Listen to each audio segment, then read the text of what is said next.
बिस्मिल्लाहिर्रहमानिर्रहीम। जी तो व्यूअर्स, आज के व्लॉग में खुशामदीद। आज हम जो सर्दियों का कंबल था ना, उसे मैं अभी से धो के, बड़ा वाला ये था काफ़ी, तकरीबन 10 केजी प्लस इसका वेट है। तो मैं इसको ना ज़मीन पे बिछा के ऐसे पहले अच्छे से सर्फ पानी डाल के उसको अच्छे से फिर झाग बना के हाथों की मदद से, ये ईमान मेरे साथ मेरी हेल्प करवा रही थी, ब्रश के साथ इसको अच्छे से धो के ना, तो इधर ज़मीन पे बिछा के इसको अच्छे तरीके से धोऊंगी। अगर गर्मियों में आप ही थक जाती हैं, परेशान होती हैं कि काम कैसे करें, मैनेज करें, समझ नहीं आती, तो आज की वीडियो आप ज़रूर देखिएगा। तो कोशिश किया करें काम ना गर्मी में सुबह के टाइम पे किया करें ज़्यादा, या शाम को जब ना गर्मी कम हो जाती है तो उस टाइम पे। यहाँ पे ये मैंने छोटी सी बास्केट रखी है, जिसमें क्योंकि न्यू बॉर्न बेबी के हों या वैसे बच्चों के, छोटे बच्चों के कपड़े ना, तो ये कैबिन में से ना मुझे जल्दी से मिलते नहीं है, तो ये साइड टेबल पे मैंने इधर कोने में हमारी जगह खाली है, वहीं पे इसको रख दिया है। तो इसको मैनेज कर रही थी, साथ में छोटे छोटे काम है। और अब जैसे कि 3 दिन छुट्टी है, तो ईमान अपनी गुड़िया की ड्रेसिंग कर रही थी और उसे बिठा रही थी, उसके साथ खेल रही थी। तो इतनी प्यारी लग रही थी गुड़िया, ये देखे उसको इतने आराम से उसने और उसकी कज़न ने ना ड्रेसअप किया था। ये देखे उसका लहंगा उसका बना के, इतनी प्यारी सी ना उसे तैयार करके। मुझे याद है हम भी बचपन में ऐसे खेलते थे। अब तो बच्चे बहुत कम खेलते हैं। ये काफ़ी अरसे के बाद गुड़िया लाए हुए थे, लेकिन उसको रख दिया था, खेलते नहीं थे। लेकिन अब ये छुट्टियों में आज मोबाइल का थोड़ी मसला था, तो इसलिए गुड़िया के साथ खेल रहे हैं। तो मैं जैसे कि मैं बात कर रही थी, गर्मी में ना काम को मैनेज करना काफ़ी मुश्किल हो जाता है। तो मेरी कोशिश तो ये होती है कि सुबह फर्स्ट टाइम पे उठ के ना, अगर कपड़े धोने वाले हैं, मशीन लगानी है, तो वो भी मैं सुबह के टाइम कर लूँ। अगर और कोई काम, अब ये कंबल जो मैं धो रही थी, ये भी मैंने शाम के तकरीबन असर के बाद छत पे धो रही थी, वहीं मैंने चारपाई पे रख दिया था, और खुश्क होने के बाद फिर मैंने उसे वहीं पे फैला दिया था तार पे। तो इसलिए जो हैवी काम होते हैं ना, जिसे करने में ज़्यादा थकावट महसूस होती है, वो या सुबह को किया करें तो या शाम को किया करें। तो अगर दिन में ये करें ना, दोपहर में, फिर तो बहुत ज़्यादा थकावट और एनर्जी ख़त्म हो जाती है, फिर नहीं काम किया जा सकता।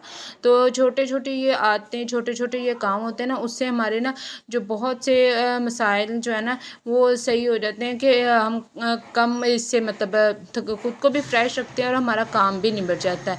अब स्कूल से आके मेरी कोशिश ये होती है कि बच्चों को दोपहर में ना 1 घंटा उनको रेस्ट दूँ, ताकि वो सो भी जाएं। क्योंकि अगर वो लगातार पहले स्कूल गए हैं, स्कूल से आके फिर ट्यूशन का पढ़ना होता है। पहले मैं ट्यूशन उन्हें भेजती थी, लेकिन अब मैं घर में ही पढ़ाती हूँ। तो अगर ट्यूशन का पढ़ना है, तो फिर उसके बाद स्पारे का पढ़ना है, तो इस तरह ना बच्चे भी बहुत देर तक बैठ के भी वो, एक तो थकावट हो जाती है और फिर फ्रेश नहीं होते। तो मेरी कोशिश ये होती है कि मैं उनको ना दरमियान में 1 से 1.5 घंटे का रेस्ट दूँ, और उसमें वो सो जाएँ, और फिर दोबारा फ्रेश होकर ना फिर बेशक अगर घर में पढ़ाने का यही फ़ायदा होता है कि अगर इंसान ना थोड़ा सा अगर लेट शुरू किया, मतलब 3:30 की बजाय अगर मैं उनको 4 बजे भी पढ़ाना शुरू करती हूँ, तो फिर 5 से 6 बजे तक पढ़ा देती हूँ। लेकिन अगर ट्यूशन भेजे तो फिर ये चीज़ नहीं होती, आपको टाइम एक फ़िक्स होता है, जब ज़ाहिर बात है दूसरे बंदे ने अपने टाइम के हिसाब से पढ़ाना होता है। और मेरे हिसाब से मैं ना वो उस तरीके से सेटिस्फाइड भी नहीं थी कि जैसे अच्छे तरीके से बच्चों को पढ़ाना चाहिए ना, मतलब बेसिक चीज़ें जो टेबल पढ़ाने हैं या सुनने हैं, या उर्दू की रीडिंग, इंग्लिश की रीडिंग, अगर ये चीज़ों में आप को तसल्ली नहीं होगी ना, तो अभी से उनकी बेस बनेगी। तो अगर ये चीज़ें नहीं आ रही ना, तो मेरे हिसाब से आगे जाके बच्चों को पढ़ने में बहुत मसला आता है। तो मैं खुद फोकस कर रही थी, खुद ध्यान दे रही थी अपने बच्चों पे। दरमियान में कुछ टाइम का इशू था, कुछ अबू बकर छोटा था, तो मेरे से मैनेज नहीं हो रहा था। लेकिन अब मैंने फिर से कोशिश की है, और यहाँ पे बच्चों के लिए ना मैं, क्योंकि अब मौसम गर्मी का है, तो कुछ ठंडा ठंडा खाने का दिल करता है। बच्चे भी कह रहे थे कुछ हमें मज़े का बना के दे, तो ये मैंने कस्टर्ड बनाया था, नेट से ही मैंने देखी थी रेसिपी, तो बच्चों के लिए बना के मैंने कहा चले। अब हमारी फ्रिज, तो जैसे मैंने बताया ना कि फ्रिज अभी ख़राब है, वो ठीक नहीं हुई, वो तकरीबन आज ठीक होगी। तो ये मैंने बना के ना इसको अपनी देवरानी की फ्रिज में रख दिया था, ताकि ये मज़े का ठंडा लगे, क्योंकि ये जितना ठंडा होगा उतना ही मज़े का लगेगा।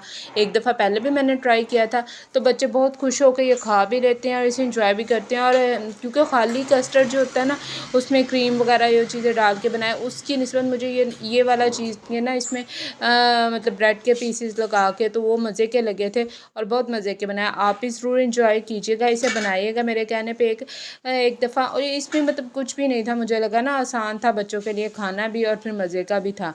तो गर्मी में ना जितनी कोशिश होती है कि ठंडी ठंडी चीज़ें खाएं, सर्दियों में बार बार चाय या गर्म दूध बच्चों को दे दिया जाता है, लेकिन गर्मियों में तो है ना, अब एक कप में मैंने वैसे कर दिया था और एक कप में मेरे पास ये छोटे बिस्किट थे ना, तो वो मैंने उनको करके ना बिस्किट के साथ उसको चूरा करके ऊपर गार्निश करके इसमें डेकोरेट कर दिया था। तो ये दोनों तरीके से मुझे बहुत अच्छा लगा। आज का मेरा व्लॉग आपको कैसा लगा? चैनल पे नए हैं तो चैनल को सब्सक्राइब करना मत भूलिएगा। अगर मेरी वीडियो पसंद आए या कोई भी बात अच्छी लगे तो एक प्यारा सा कमेंट करना ज़रूर कीजिएगा। बस इससे ज़रा हौसला अफजाई होती है। फिर मिलेंगे नेक्स्ट वीडियो में, जब तक के लिए अल्लाह हाफिज़।